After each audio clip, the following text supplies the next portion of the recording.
విడిగా మనం మొలకలెత్తిన విత్తనాలు పెడితే చాలామంది తినరండి.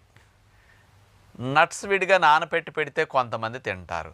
అన్నీ కలిపేసి కనుక ఫ్రూట్స్తో అటు డ్రై ఫ్రూట్స్, ఖర్జూరము, కిస్మిస్లు వేసేసాం, డ్రై నట్స్, అట్లాగే ఫ్రెష్ స్ప్రౌట్స్, ఫ్రెష్ ఫ్రూట్స్, 4 రకాల కాంబినేషన్తో ఈ మల్టీవిటమిన్ నట్ సలాడ్ కనుక ఇలా చేసి బౌల్లో పెట్టుకుని స్పూన్ వేసుకుని మనం ఏదైనా వర్క్ చేసుకుంటూ కూడా తినేసేయచ్చు.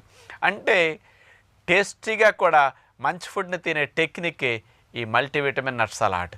అంటే విడివిడిగా తిన్నప్పుడు అంత టేస్ట్ అనిపించవు, కాంబినేషన్ అనేది చాలా బాగుంటుంది. అంచేత న్యాచురోపతి ఫాలోవర్స్ అందరూ ఇలాంటి కాంబినేషన్లో మల్టీవిటమిన్ నట్ సలాడ్ చేసి పిల్లలకి, ఇంట్లో సభ్యులందరికీ అలవాటు చేయండి. చాలా ఈజీగా ఈ ఐటమ్ని తినేయగలుగుతారు. ప్రతిరోజు మనం తీసుకునే ఆహారాల్లో 1 మీల్ లాగా ఇలాంటి ఆహారం తీసుకుంటే ఆరోగ్యానికి, మల్టీవిటమిన్స్కి, బలానికి, ప్రోటీన్కి